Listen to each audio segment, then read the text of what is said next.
सत्संग की आधी घड़ी तब के वर्ष 1000 तो भी बराबर है नहीं, कहे कबीर विचार। तो यहाँ आपसे प्रार्थना की जाती है, जब तक सत्संग चले आप सब चिंताएं और इधर उधर की गल्ला बातें छोड़ के ध्यान से सत्संग सुनो। नामा छिपा ओम तारी, पीछे सो हम भेद विचारी, सार शब्द पाया दलोई, आवागमन बोर ना होई। तो कहने का भाव ये है दास का कि ये मंत्र जो है इस भ्रमणा में ना रहना। अब बड़ी बनाई बात ने बिगाड़ियो मत, मुश्किल से सिरे चढ़ी है यह कहानी। कितने संकट झेलने पड़े हैं, दास ने जेल तक जाना पड़ा, झूठे मुकदमों को फेस कर रहे हैं। कोई बात नहीं, परमात्मा हमारे साथ है। हमारा एक बार ज्ञान निखार हो जा, फिर चाहे फांसी दे दियो मेरा, एक बार परमात्मा का ज्ञान उसके बच्चों तक पहुंच जा।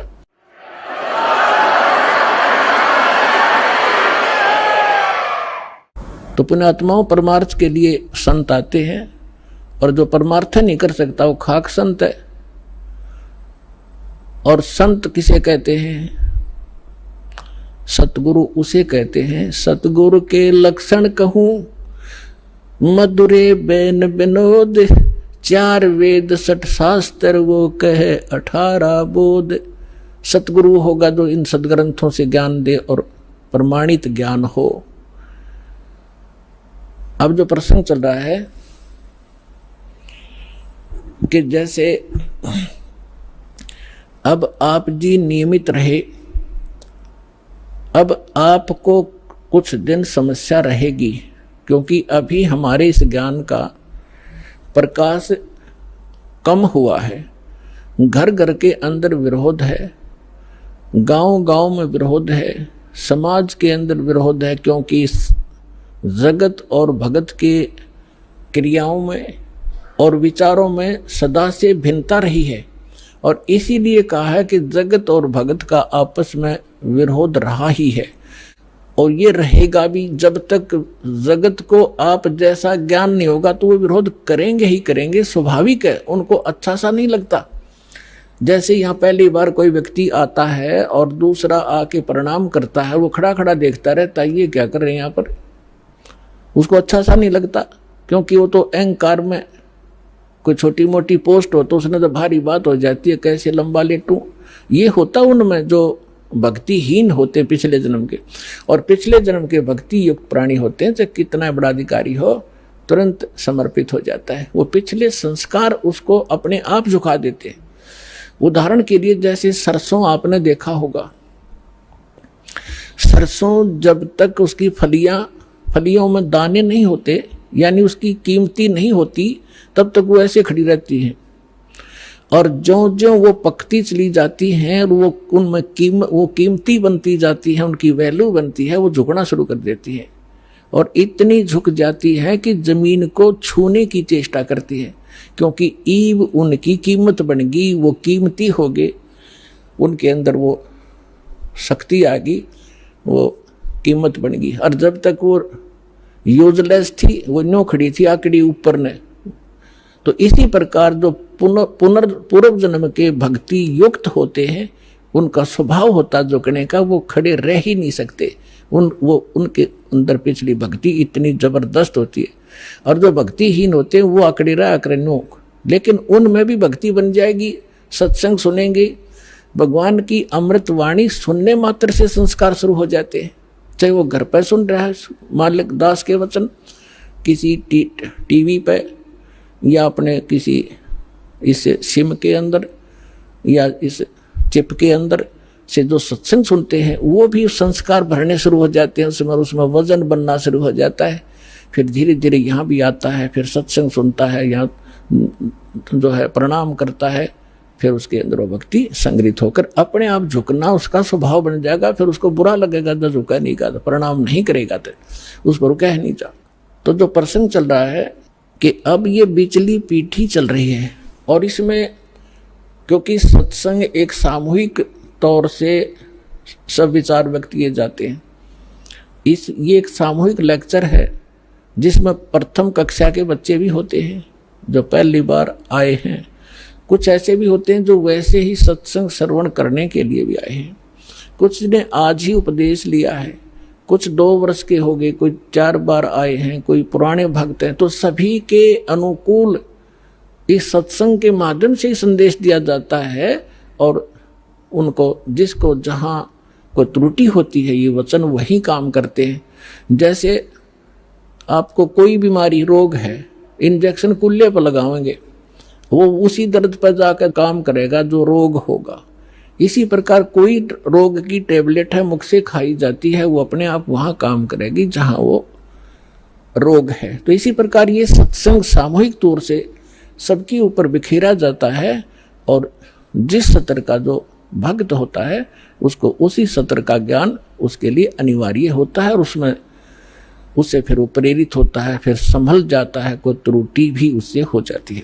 तो इसलिए इस सामूहिक तौर से सभी फाउल पॉइंट भी बताए जाते हैं कि यहाँ आप मार खाते रहे हो और ये समस्या आ जाती है। तो दास जो कह रहा था कि अभी आपको कुछ परेशानियां आएंगी और आ भी रही हैं और फिर भी आप संघर्ष कर रहे हो समाज के साथ, क्योंकि आपको ज्ञान सही प्राप्त हो गया और आपको सुख भी मिल रहा है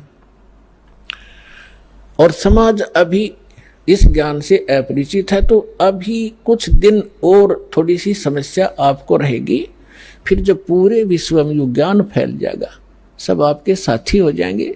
आप जो भी वचन कहोगे, जैसे हमने रामायण और महाभारत सुनते सुनते कान पक गए, हजारों वर्षों से सब ने सुन ली, सब ने मान ली, सारी सही बिल्कुल राम कृष्ण समर्थ भगवान। अब कोई भी कितना खड़ा होकर कोई कहा करता कृष्ण जी ने न्यू कर दिया, सारे नाड़े लाया करते, हाँ जी बस ये समर्थ शक्ति है, सर्वशक्तिमान है, हाँ जी। अब कहते हैं झूठ को 100 बार सुन ले वह सत्य लगने लग जाती है और हमने सुन रखी थी लाखों बार, तो वो एक रस हो गया था, कोई ऑब्जेक्शन नहीं रहा। अब ये सच्चाई भी ऐसे ही दास बार बार रह कर सुनाओगा तो ये सच्चाई भी आपको एक दिन सबने स्वीकार करनी पड़ेगी और सभी ऐसे ही गर्दन हिलाया करेंगे, बिल्कुल सही, यही है ज्ञान और ज्ञान ही नहीं, और यही कबीर है भगवान और भगवान ही नहीं, इस ज्ञान से ही होगा। तो इस प्रकार अभी आपको प्रॉब्लम रहेगी और संघर्ष करो। ये तो आज़ादी की सी लड़ाई समझ लेना, लेकिन हमारी लड़ाई हथियारों की नहीं, ज्ञान के शस्त्र से हमने लड़ना है। कबीर साहब का ज्ञान ऐसा है, कहते हैं और ज्ञान सब ज्ञानड़ी, कबीर ज्ञान सो ज्ञान, और जैसे घोड़ा तोब का करता चले मैदान तो कर दिया शंकराचार्य। हमने निमंत्रण उनको दे लिया, काजो जी चर्चा करो, कुछ हमारी त्रुटि हमें बताओ, आपकी हम बतावाएंगे, उसको एक समाज को एक दिशा दे दें। लेकिन कुछ भी रहा हो, चाहे वो अपने आप को गण्याडी मान रहे होंगे, के जावा रामपाल का तो कोई अस्तित्व नहीं है, लेकिन फिर भी गरीब के पास भी आ जाना चाहिए बड़े आदमियों ने जो आमंत्रित करता है। दूसरी बात यह है कि उनके पास कख नहीं, उनको सारा पता लग चुका है, क्योंकि पुण्यात्माओं आज इतना सेंसिटिव मीडिया है, एक वचन भी दास ने इस पूरे सत्संग में गलत बोल दिया होता ये बवंडर बना देते। और आज मैं सीधा छाती में मार रहा हूं इनके सच्चाई को, और कोई चसक नहीं रहा, इतना वजन है सच्चाई के अंदर। तो वो यहां नहीं आए, दुर्भाग्य था हमारा, बहुत इंतजार की उनकी, लेकिन परमात्मा ने दया करी, इस साधना चैनल वाले पर न्यारी रजा कर दी दाता ने। इसने अपनी टीम भेज के और सबसे उनके इंटरव्यू ले लिए, खुश होकर दे दिए, धोती सी मन्नत धो दी उनकी, यहाँ पर दिखा दिया किसे शंकराचार्य है और किसे आचार्य है। तो पुण्यात्माओं कहने का भाव यह है कि जब तक ये पूरे विश्व में एक रस नहीं होगा तब तक थोड़ा सा विरोध बना रहेगा, और उसमें आपने घना सावधान रहना पड़ेगा कि आपका नाम खंडित ना हो। वैल्यू है, कहते हैं परमात्मा कहते हैं, जैसे माता गर्भ को रखे यतन बनाए और ठेस लगे तो छन हो तेरी, ऐसे भक्ति जाए। अब भक्ति का मिलना यह बड़ी कठिन, और मिलने के बाद फिर वो उसको सुरक्षित रखना वो एक बहुत बड़ी बात है। जब तक परिपक्व नहीं हुई तो फिर फायदा क्या उसका। तो इतना सावधानी आपने बरतनी पड़ेगी। जैसे कोई माता बच्चे को गर्भ में आते ही वो कितनी सतर्क हो जाती है, खान पीन में संयम बरतती है, पैर ऊंचा नीचा ना टिक जा कि बच्चे का झटका लग जा, रात को करवट ले भी गलती से ले लेती है तो तुरंत सतर्क होती है, और कहीं मेरे बच्चे का दाब ना लगी हो और खराब ना हो जाए मेरा गर्भ, वो कितनी चिंतित रहती है। तो आप जी ने इस भक्ति का जो लाल है इतनी सावधानी से परिपक्व करना पड़ेगा, तब आपको सफलता होगी। इसमें फाउल पॉइंट है, आन उपासना नहीं करनी, संसारिक व्यवहार के जो भी कार्य हैं जो भक्ति परमात्मा की मर्यादा को भंग करते हैं वो नहीं करने, और फिर आप सफल हो जाओगे। तो अभी थोड़ी सी कठिनाई आपको चल रही है, घर घर में विरोध चल रहा है। पति ने नाम ले लिया, पत्नी नहीं मानती, मैं तो सारी पूजा करूंगी, तो कैसे ऐसा क्या कर रहा है। पत्नी ने ले लिया तो पति दुखी करता है। तो धीरे धीरे ज्ञान से क्या होगा, ये ज्ञान ऐसा है कि आप घर पे चलाओगे और बच्चों पर भी असर करेगा। ना सुनेंगे तो भी कक्ष में सोए हुए व्यक्तियों पर भी ये वाणी असर करेगी, जैसे गारुड़ का मंत्र अचेत हुए उस सर्प के डसे हुए व्यक्ति पर जो सुन भी नहीं रहा, समझ भी नहीं रहा, और उसके ऊपर भी वो मंत्र बोल बोल कर उसके विष को उतार कर सचेत कर देता है। और ये तो परमात्मा की वाणी सब सिद्ध है। ये तो अपने पशु पक्षियों के ऊपर भी ये वाणी जा रही है, उनको भी, उनके भी पाप डाउन हो रहे हैं।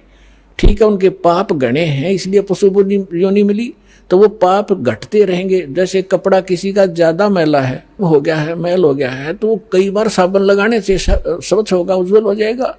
और जिसका थोड़ा मैला है, एक दो बार साबुन लगाने से उज्जवल हो जाता है।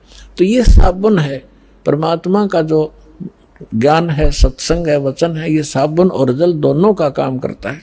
तो धीरे धीरे ये सत्संग जिस घर में चल रहा है, पड़ोसियों तक भी असर होगा आपका, और आपके घर के पशु पक्षियों पर भी इसका प्रभाव बढ़ेगा। आपके घर कोई पशु पक्षी भी रह रहा है, उसके ऊपर भी धीरे धीरे उसके अंदर ये वाणी का जो ज्ञान यज्ञ का पुण्य उसमें संग्रहित होगा। और कुछ ऐसे पाप हैं जो ज्ञान यज्ञ से ही खत्म होते और उसका विकल्प ही नहीं है। जैसे कपड़े को पहले थोड़ा मैला है तो जल से धो दिया, साफ हो गया, ज्यादा मैला है तो और भी मैल रहा तो साबुन लगाना पड़ा, और फिर भी कोई दाग दबा रह जाता है तो ड्राई क्लीन से साफ हो जाता है। तो इसी प्रकार ये सभी क्रियाएं हमें अपने अंतःकरण, अपने जीव के ऊपर, आत्मा के ऊपर जो मैल जमा हो गए, उन सभी पापों का नाश करने के लिए ये सारे ही साधन अपनाने पड़ेंगे, मंत्र के जाप भी करने पड़ेंगे, पांचों यज्ञ भी आपने करनी पड़ेंगी, और तब जाकर के आपकी भक्ति सफल होगी।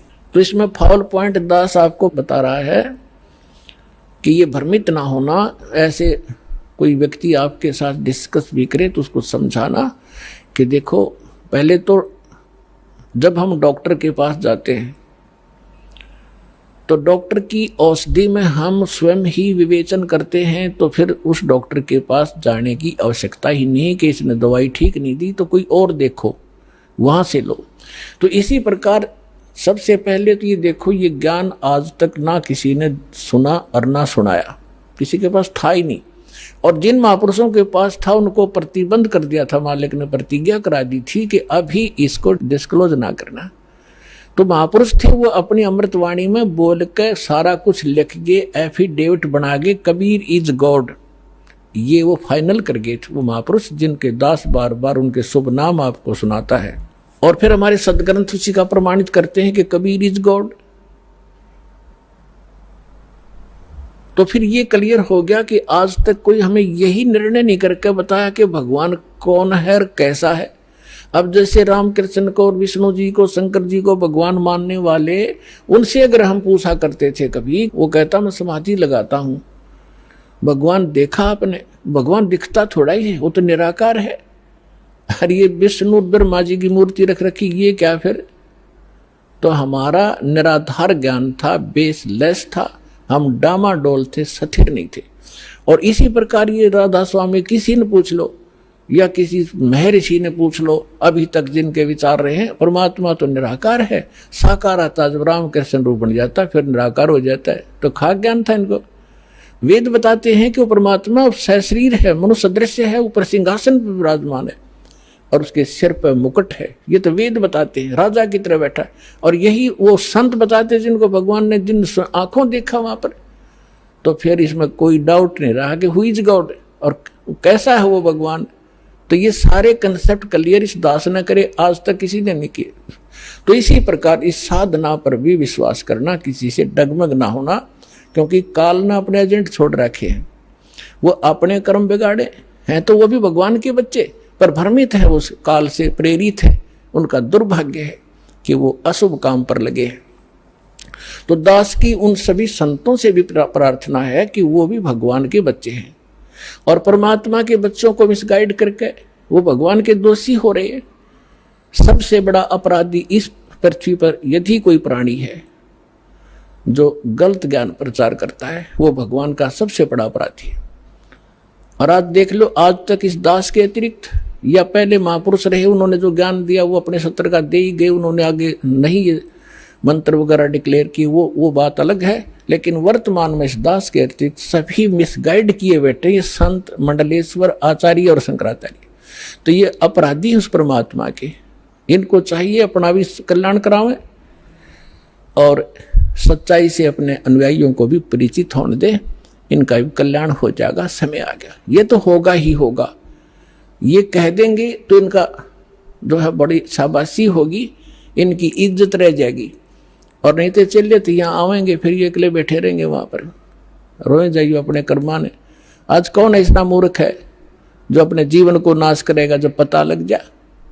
तो फिर दूसरी समस्या ये आती है कि गुरु ही बदलना चाहिए। कोई बात हुई या एक डॉक्टर से इलाज नहीं होता तो 100 बदलने चाहिए अपनी जान बचाने के लिए। और कबीर साहब कहते हैं, जब लग गुरु मिले नी साचा, तब लग गुरु करो 10 पांचा। और झूठे गुरु के पक्ष को तज ना लावे वार, और द्वार ना पावे शब्द का वो भटके वार का वार। और इतना शीघ्र बदल देना चाहिए गुरु को। कबीर साहब कहते हैं कि डूबे थे पर उबरे, गुरु के ज्ञान चमक, और बेहरा देखा जरजरा, उत्तर चले फड़क। पहले बेड़े होया करते थे, फ्लोटिंग लकड़ियों का एक बेड़ा बना लिया। अभी तो नौका तो बहुत बाद में चली है। पहले बेड़ा होया करता था, उसके ऊपर बैठकर दरिया को पार करके अपना कोई काम करने जाते थे, उन बेड़े के ऊपर बैठ के जाया करते। तो वो बेड़े कई बार गल जाते थे, कंडम हो जाते थे। तो जब परमात्मा कहते हैं कि जिस साधना को आप कर रहे हो, जो गुरु की, जिस गुरु के जहाज में आप बैठे हो, उसका जब आपको उसके सामने दूसरा जो बिल्कुल ओके बेड़ा आ गया, नौका समझ लो आप, बेड़ा तो नहीं समझ में होगा। अब एक नौका है जिसमें आप बैठे हो, उसके अंदर सुराख हो गया है और जल उसके अंदर घर कर रहा है, अंदर प्रवेश करना शुरू कर दिया है। और उसके बराबर में दूसरा कोई सही ओके नौका रख देता है, साथ में खड़ा कर लेता है और वो कहता है कि भाई तुम डूबोगे, इसमें आ जाओ। अब जिसने गुट्टी सूटी ला रखी होगी, नशा कर रहा होगा, तो ठीक है मौज हो रही है, वो तो डूबेंगे। और जिनको नशा नहीं है और उनको पता लग गया दोनों का डिफरेंस कि ये जल आ रहा है, तुम डूबोगे इसमें, तो वो जो जिनका नशा नहीं है वो तुरंत 1 सेकंड भी ना लावे, तुरंत कूद जाएंगे उसके अंदर। तो यहाँ परमात्मा कहते हैं, डूबे थे पर उबरे, गुरु के ज्ञान चमक, और बेड़ा देखा जर्जरा, यानी टूटा फूटा डुबोण वाला, उत्तर चले फड़क। फड़क जैसे पशु कई बार आवाज सुनकर हॉर्न की फड़क को भाग जाता, काफी दूर बहुत स्पीड से भागता एकदम। तो कहते हैं ऐसे कूद गए दूसरे में। तो परमात्मा कहते हैं झूठे गुरु के पक्ष को तजत ना लावे वार, 1 सेकंड के अंदर बदल लेना चाहिए। भाई जो गुरु बचन पे डट गे, रकट गे फंद 84 के, कट गे फंद 84 के, रकट गे फंद 84 के। भाई जो गुरु बचन पे डट गे, रकट गे फंद 84 के।